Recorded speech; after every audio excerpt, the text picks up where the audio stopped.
사울이 다윗에게 이르되 내 맏딸 메랍을 내게 아내로 주리니 오직 너는 나를 위하여 용기를 내어 여호와의 싸움을 싸우라 하니 이는 그가 생각하기를 내 손을 그에게 대지 않고 블레셋 사람들의 손을 그에게 대게 하리라 함이라. 다윗이 사울에게 이르되 내가 누구며 이스라엘 중에 내 친속이나 내 아버지의 집이 무엇이기에 내가 왕의 사위가 되리이까 하였더니 사울의 딸 메랍을 다윗에게 줄 시기에 무울랏 사람 아드리엘에게 아내로 주었더라. 사울의 딸 미갈이 다윗을 사랑하매 어떤 사람이 사울에게 알린지라 사울이 그 일을 좋게 여겨 스스로 이르되 내가 딸을 그에게 주어서 그에게 올무가 되게 하고 블레셋 사람들의 손으로 그를 치게 하리라 하고 이에 사울이 다윗에게 이르되 네가 오늘 다시 내 사위가 되리라 하니라. 사울이 그의 신하들에게 명령하되 너희는 다윗에게 비밀히 말하여 이르기를 보라 왕이 너를 기뻐하시고 모든 신하도 너를 사랑하나니 그런즉 네가 왕의 사위가 되는 것이 가하니라 하라. 사울의 신하들이 이 말을 다윗의 귀에 전하매 다윗이 이르되 왕의 사위 되는 것을 너희는 작은 일로 보느냐 나는 가난하고 천한 사람이라 한지라. 사울의 신하들이 사울에게 말하여 이르되 다윗이 이러이러하게 말하더이다 하니 사울이 이르되 너희는 다윗에게 이같이 말하기를 왕이 아무것도 원하지 아니하고 다만 왕의 원수의 보복으로 블레셋 사람들의 포피 100개를 원하신다 하라 하였으니 이는 사울의 생각에 다윗을 블레셋 사람들의 손에 죽게 하리라 함이라.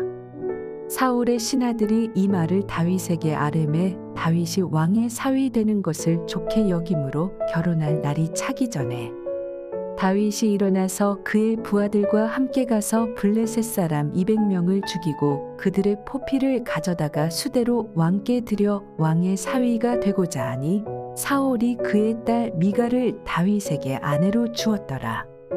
여호와께서 다윗과 함께 계심을 사울이 보고 알았고 사울의 딸 미갈도 그를 사랑하므로 사울이 다윗을 더욱더욱 두려워하여 평생에 다윗의 대적이 되니라. 블레셋 사람들의 방백들이 싸우러 나오면 그들이 나올 때마다 다윗이 사울의 모든 신하보다 더 지혜롭게 행하매 이에 그의 이름이 심히 귀하게 되니라. 3월 3일 금요 새벽 기투입니다. 이 시간에는 사울의 사위가 된 다윗에 대해서 말씀을 드리겠습니다. 본문은 사울이 다윗을 죽이기 위하여 여러 가지 계략을 꾸미는 내용입니다. 사울은 다윗을 죽이려고 블레셋과의 전쟁을 요구하는가 하면 블레셋 사람의 포피 700개를 요구하기도 하였습니다. 사울은 이런 과정에서 다윗이 블레셋 사람들에게 죽임당하기를 바랐습니다.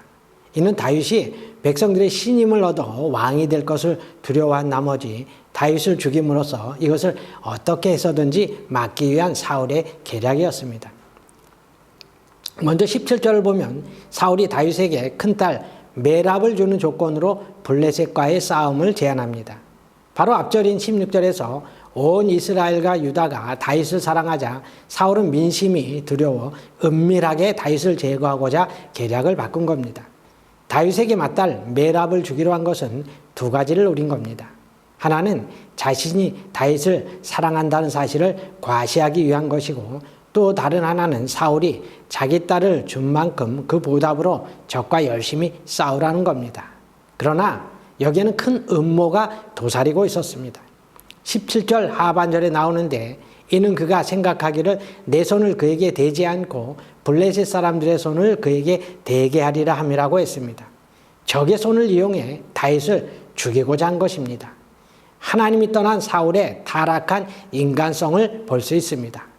여호와의 싸움을 빙자해 사울은 다윗을 죽이려고 했던 것입니다. 그런데 당시 사울은 사무엘상 17장 25절에서 골리앗을 물리치기만 하면 사위로 삼을 뿐만 아니라 부자로 만들어주고 가문의 세금도 완전히 면제해 줄 것을 약속했습니다. 따라서 다윗은 얼마든지 사울의 딸을 달라고 요구할 수 있었습니다. 그럼에도 다윗은 자신을 사위로 삼아주겠다는 사울의 제안에 대해 18절에서 이렇게 대답을 합니다. 내가 누구며 이스라엘 중에 내 친속이나 내 아버지의 집이 무엇이기에 내가 왕의 사이가 되리이까. 또 23절에도 보면 다윗은 왕의 사이가 된다는 것은 중요한 일로서 자기는 가난하고 천한 사람이기에 왕의 사이가 될 자격이 없다고 말하였습니다. 실제로 베들레헴이 고향인 다윗의 가문은 이스라엘의 왕인 사울에 비하면 미천할 수밖에 없었습니다. 그래서 다윗은 사울 왕가에 비해서 자기는 가진 것이 없고 보잘것없음을 이렇게 겸손한 말로 나타낸 것입니다.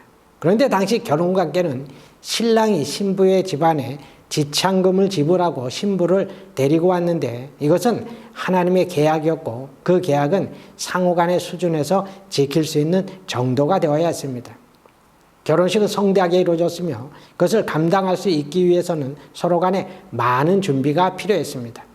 그렇기 때문에 베들레헴 목동 출신이었던 다윗에게 있어 왕의 딸과 결혼한다는 것은 자신의 신분과 경제적 능력 면에서 상당히 부담되는 것이었습니다. 그래서 다윗의 말은 한편으로는 겸손의 표현이기도 했지만 실제로는 사울 왕과의 가문과 경제력의 차이 때문에 그러했던 것입니다. 사울은 첫째 딸 메랍을 다윗에게 주지 않고 아드리엘이라는 사람의 아내로 주었습니다. 약속을 지키지 않았던 겁니다. 얼마 후 사울의 둘째 딸 미갈이 다윗을 사랑한다는 말을 사울이 듣게 되자 다윗에게 자신의 사위가 되라고 말을 합니다. 그 조건으로 블레셋 사람의 포피 100개를 요구하는데 실제 전시도 아닌 상황에서 적진에 들어가 적군의 포피 100을 배우라는 것은 적의 손에 죽으라는 의미와 다르지 않았습니다. 사울은 이렇게 또다시 결혼 조건을 이용하여 블레셋의 손을 빌려 다윗을 제거하려고 했습니다.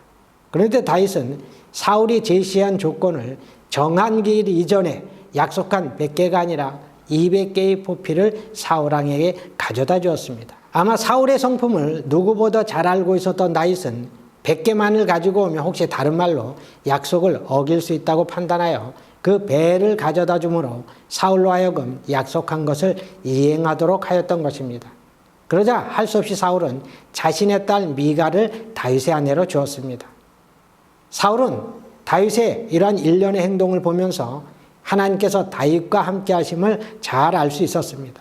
12절과 14절에서도 하나님께서 다윗과 함께 하셨다고 했습니다. 그런 다윗이었기에 29절에 보면 사울은 다윗을 더욱 두려워하여 평생에 다윗의 대적이 되었다고 했습니다. 실제로 죽을 때까지 사울은 다윗을 죽이는데 온 힘을 쏟아부었습니다. 그러나 오늘 본문을 보다도 사울의 계략이 아무리 치밀하고 집요할지라도 하나님이 함께 하시는 다윗을 이길 수가 없습니다. 다윗은 그 모든 계략을 이겨내고 결국 사울 왕의 사위가 되었습니다. 다윗의 이름은 심히 귀하게 되면서 온 백성들의 칭송을 듣게 되는데 하나님께서 함께 하시면 어떤 대적도 어떤 원수의 모략도 능히 이길 수가 있는 것입니다. 우리는 오늘 말씀처럼 하나님과 함께하는 임마누엘의 복이 가장 큰 복이라는 것을 기억하여 늘 주 안에서 살아가시는 우리 성도님들이 다 되시기를 바랍니다.